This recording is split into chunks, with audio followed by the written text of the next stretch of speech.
Here's an example of retrosynthetic analysis followed by forward synthesis of an alcohol. We'll go ahead and number the longest continuous chain starting nearest the end of the functional group. And I'm doing this just to keep track of all of my carbon atoms during the analysis. Note that alcohol is attached to the primary carbon atom.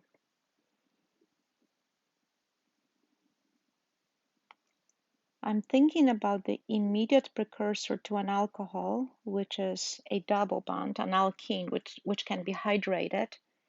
So my precursor will have a double bond between carbons 1 and 2. So 6, 5, 4, 3, 2, and 1.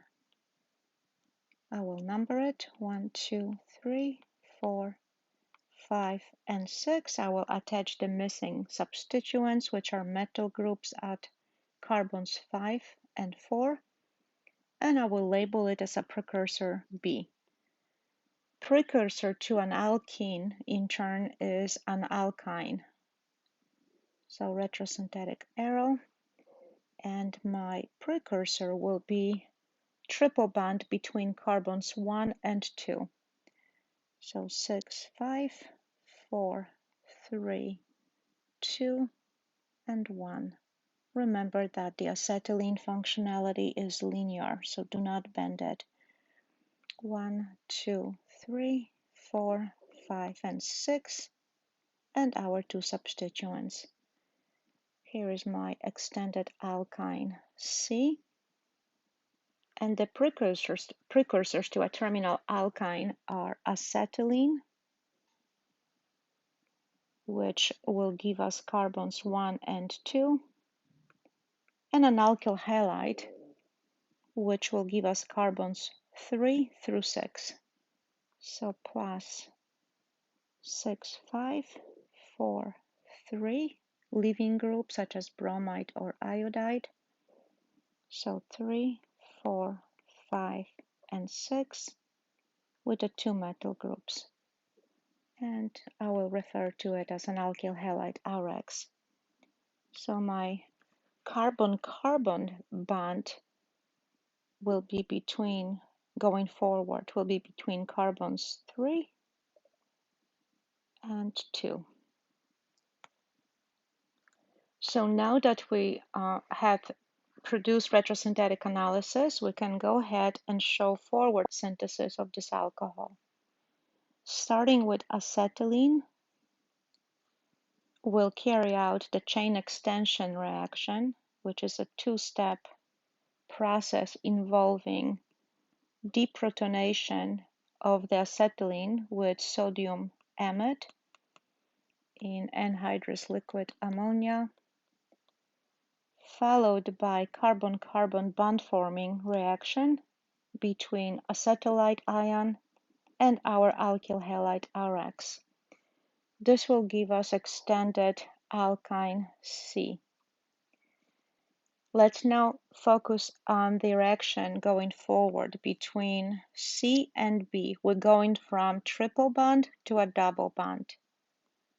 That's a reduction reaction. Remember definition of a reduction in organic chemistry, which is increase in the number of carbon-hydrogen bonds.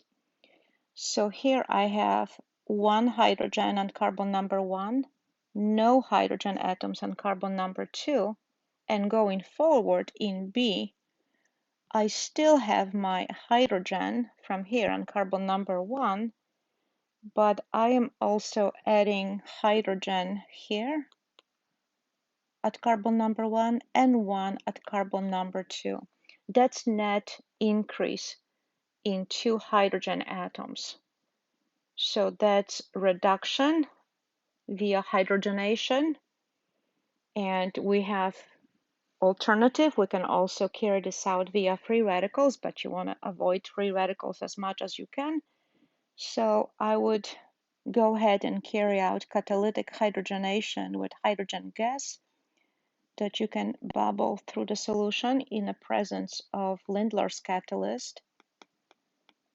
And you want to use Lindlar's catalyst so that the chemical reaction stops at the alkene stage and it doesn't go all the way to an alkane. Catalyst. And catalytic hydrogenation typically requires some sort of alcoholic solvent with a little bit of heat.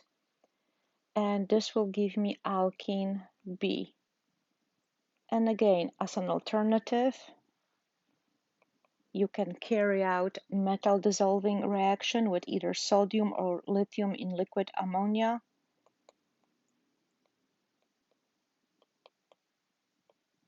Under anhydrous conditions. And this will give you also an alkene.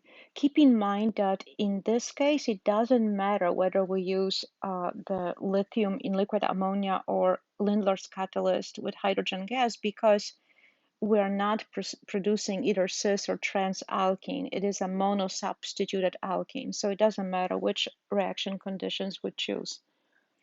So now that we have our alkene, we need to hydrate it. So going from B to A, that's hydration. We're adding H2O across the double bond. And let's see how that H2O is adding. We have primary carbon and a secondary carbon. Looking at structure of alcohol A, I see that alcohol is attached to the less highly substituted carbon atom. So that tells me that OH of water will add to carbon number 1, and the hydrogen part of H2O will add to the more highly substituted carbon number 2.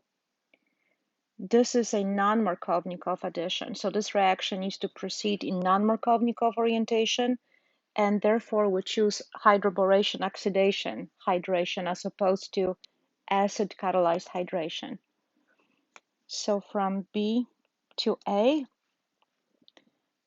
will affect non-Markovnikov hydration in a two-step process. First, we'll add borane in THF, followed by oxidation under basic conditions, so hydrogen peroxide as an oxidizing agent, some kind of aqueous base, and this will give us our primary alcohol A.